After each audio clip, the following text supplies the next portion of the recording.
Magandang umaga po sa ating lahat. Narito ang weather update para sa araw ng Biyernes, March 21, 2025.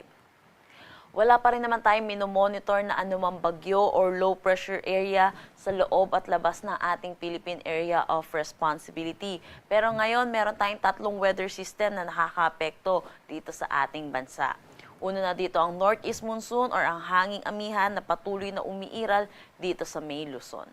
Pangalawa ay ang ating easterlies or yung mainit at malinsangan na hangin na nanggagaling sa Dagat Pasipiko na umiiral dito sa May Mindanao.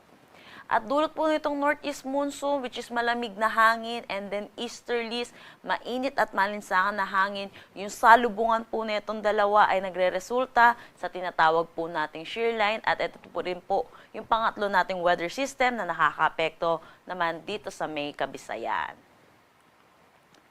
Para sa magiging panahon natin ngayong araw, inaasahan pa rin po natin magdadala ng kalat-kalat na pag-ulan itong shear line dito po sa may Catanduanes, Masbate, Albay at Sorsogon.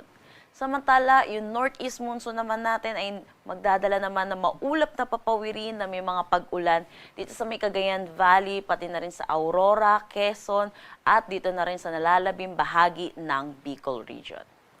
For Metro Manila, the rest of Luzon, inaasahan naman natin ang bahagya hanggang sa maulap na papawirin na may mga isolated light rains. Agwat ng temperatura for Metro Manila, 24 to 32 degrees Celsius, Lawag, 23 to 31 degrees Celsius. For Tugigaraw, asahan natin ang 22 to 29 degrees Celsius, Baguio, 14 to 24 degrees Celsius, Tagaytay, 21 to 30 degrees Celsius, at Legazpi, 24 to 29 degrees Celsius. Para naman dito sa may Palawan, Visayas at Mindanao, kung makikita natin, may mga kalat-kalat tayong mga pag-ulan na inaasahan. Ito po dito sa may Visayas, pati na rin dito sa may Dinagat Islands, ay inaasahan natin, dulot po ito ng shear line. Samantala, para naman dito sa may Davao Region, Zamboanga Peninsula, Basilan, Sulu, Tawi-Tawi, Sarangani, pati na rin dito sa may Palawan, asahan din natin ang mga kalat-kalat na pag-ulan, dulot naman ito ng easterlies.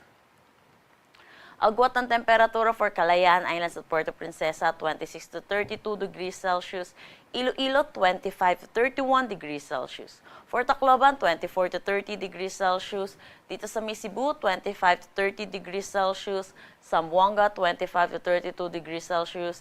Cagayan de Oro, 25 to 31. At Davao, 25 to 32 degrees Celsius.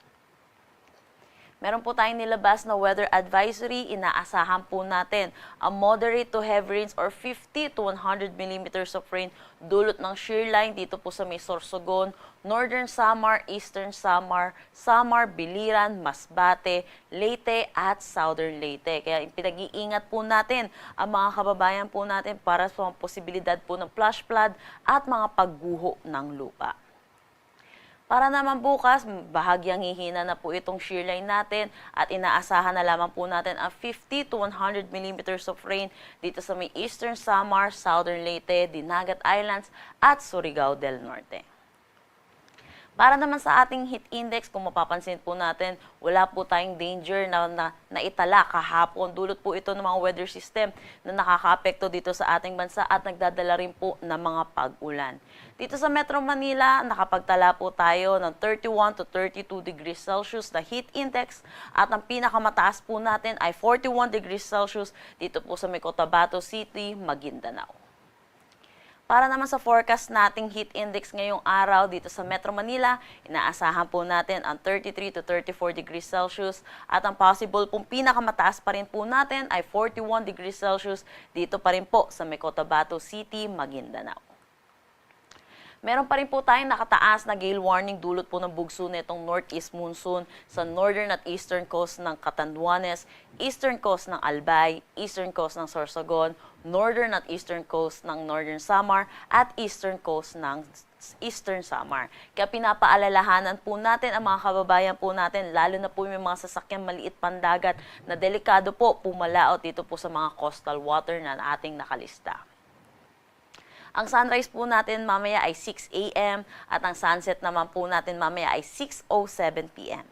Para sa karagdagang impormasyon, bisitahin ang aming mga social media pages at ang aming website pag-asa.dost.gov.ph. At yan po muna ang latest dito sa Pag-asa Weather Forecasting Center. Chanel Dominguez po at magandang umaga.